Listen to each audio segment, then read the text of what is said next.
All right, welcome to another edition of One Lap presented by Huntington. And today we're going to take a lap with Patrik Laine. So Patrik, thanks for doing this. We appreciate your time. And how's life? How are things going for you right now? It's good. It's back.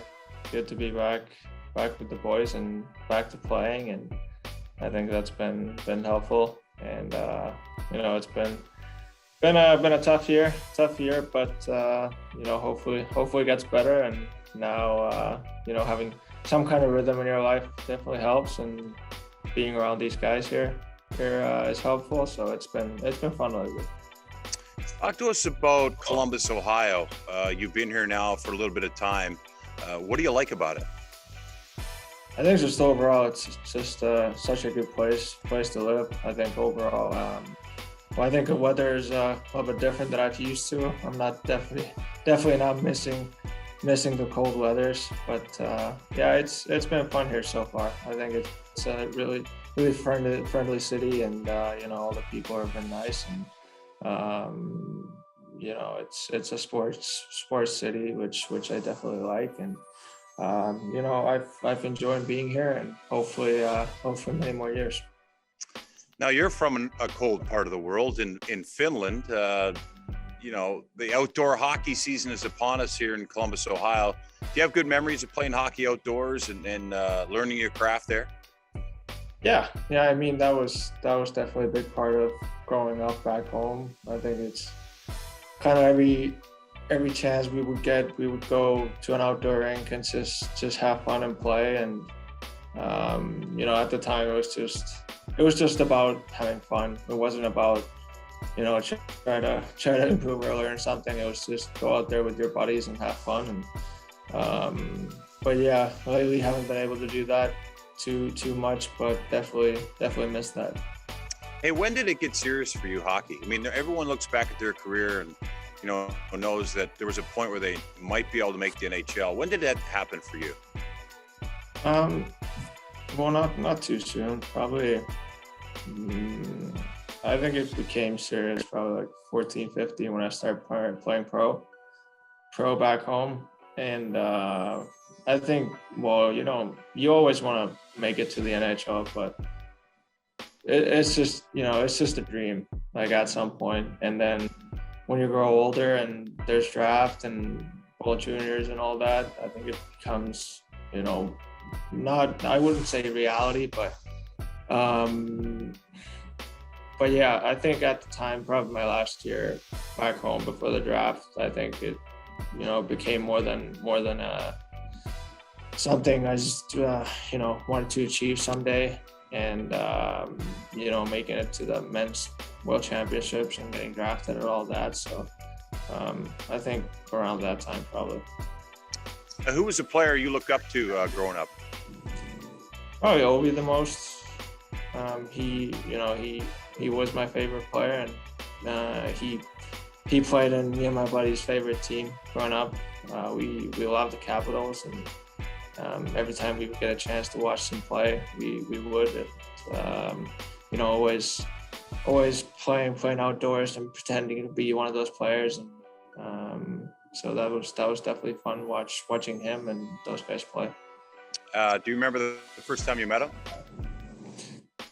Yeah, I think it was at the World Championships in Russia when we played against him. Well, I didn't really get to meet him, but played against him. That was just one of those things, it was a dream come true. Just playing against your, idol. It was special, and I think he hit me a couple times too. So that was pretty cool. But yeah, it was fun to play against. Did you ever get his autograph, or do you collect sticks or anything, and maybe you got one for him? Yeah, I actually got a couple of sticks from him. One for my charity golf tournament, and one for me. So it was pretty special, and I think it was my first year when he actually asked if you want to switch sticks with him. Oh, nice. That was pretty awesome and unreal. Did you try to use his stick at all? No, I can't use it. It's too valuable to try to play with it. Hey, I wanted to ask you, I mean, you're known pretty well around the world. What's the strangest place where you thought no one knew who you were, that someone came up and recognized you? Um,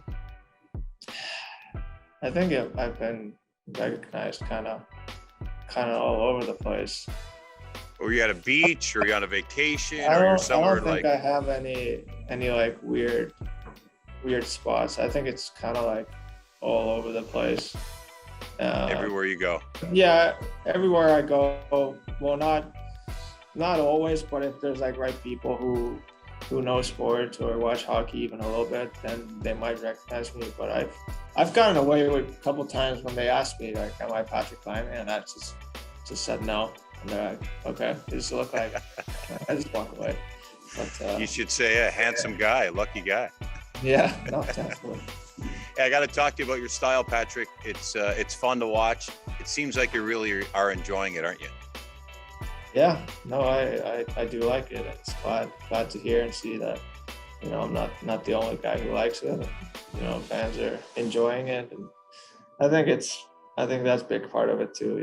Looking to fans in this sport, I think we couldn't do this if there were no fans. So I think just half of it is probably just try to show fans a lot of different personalities and different styles, and glad that they like it. Is this new for you? Newish. I've not always been into fashion and that kind of stuff. I've had times when I've just worn basic stuff, but I think it's more been lately, like all kinds of colorful suits and clothes, and I don't know what is it, but I just like it, and enjoy wearing them and wearing them with confidence. And it doesn't matter what you wear, as long as you wear it with confidence, it looks good. I love that. Hey, I know I got to ask about your last outfit. It was like a bomber jacket with suit pants, wasn't it? Was it like a warmer jacket? It looked really sharp. I think it was camo. Yeah, it was blue camo, and it was like a bomber jacket, and it was something different. It wasn't just a regular suit. And the guy who made it for me, Ethan, he said that a lot of like CEOs of big companies are starting to wear like those bomber jackets, and it definitely looks good in my opinion. And I had some positive comments about the outfit, so maybe I can come back with it then this year later. You're a trendsetter, right? You're going to repeat outfits. Can you do this with all this fashion, or do you have to stay on top of it? Because boy, that seems like a full-time job if you got to do a new outfit every game. Yeah, and I gotta recycle a little bit. I can't waste all my money into buying new suits, but I'm sure I'll come back with the suit sometime this year, but not next game.